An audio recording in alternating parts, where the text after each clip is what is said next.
welcome to my YouTube channel. It's time to learn English, membuat belajar bahasa Inggrismu menjadi lebih mudah.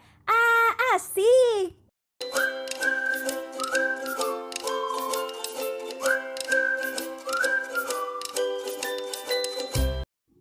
Once upon a time, down on an old farm, lived a duck family, and Mother Duck had been sitting on a clutch of her new eggs.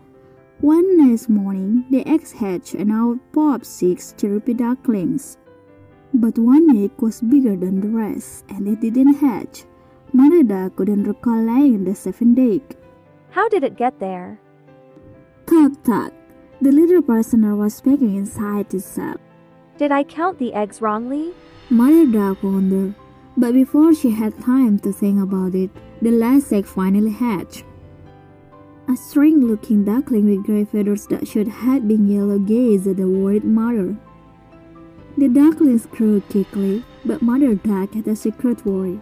I can't understand how this ugly duckling can be one of mine, she said to herself, shaking her head as she looked at her lastborn.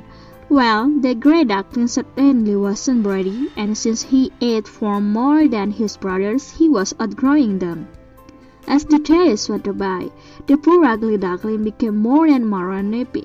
His brothers didn't want to play with him. He was so clumsy, and all the farmyard folk simply laughed at him. He felt sad and lonely, while Mother Duck did her best to console him. Poor ugly duckling, why are you different from others? And the ugly duckling felt worse than ever. He secretly wept at night. He felt nobody wanted him. Nobody loves me. They all tease me. Why am I different from my brothers? Then one day at sunrise, he ran away from the farmyard. He stopped at a pond and began to question all the other birds. Do you know of any ducklings with gray feathers like mine? We don't know anyone as ugly as you. But everyone shook their heads in scorn.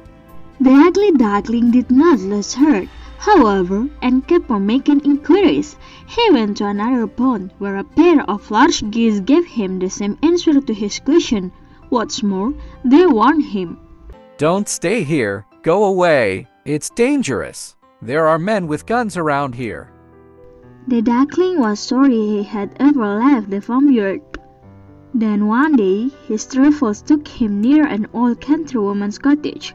Thinking he was a stray goose, she caught him. I'll put this in a hutch. I hope it's a female and lays plenty of eggs, said the old woman, whose eyesight was poor. But the ugly duckling laid not a single egg. The hen kept frightening him. If you don't lay eggs, the old woman will wring your neck and pop you in the pot. And the cat chipped in. I hope the woman cooks you, then I can gnaw at your bones. The poor ugly duckling was so scared that he lost his appetite, till the old woman kept stuffing him with food and grumbling. If you won't lay eggs, at least hurry up and get plump. Then one night, finding the hatched treasure, he escaped. Once again, he was all alone. He fled as far away as he could, and at dawn he found himself in a thick bed of reeds. If nobody wants me, I'll hid here forever. But I still hope someone would love me. There was plenty of food, and the duckling began to feel a little happier, though he was lonely. One day at sunrise, he saw a flight of beautiful birds wing overhead. White with long slender necks, yellow beaks, and large wings, they were migrating south. If only I could look like them, just for a day, said the duckling admiringly. Winter came in the water in the red bed froze. The poor duckling left home to seek food in the snow. He dropped exhausted to the ground, but a farmer found him and put him in his big jacket pocket. I'll take him home to my children. They'll look after him. Poor thing, he's frozen. The duckling was showered with kindly care at the farmer's house. In this way, the ugly duckling was able to survive the bitterly cold winter. However, by springtime, he had grown so big that the farmer decided, I will set him free by the pond. That was when the duckling saw himself mirrored in the water.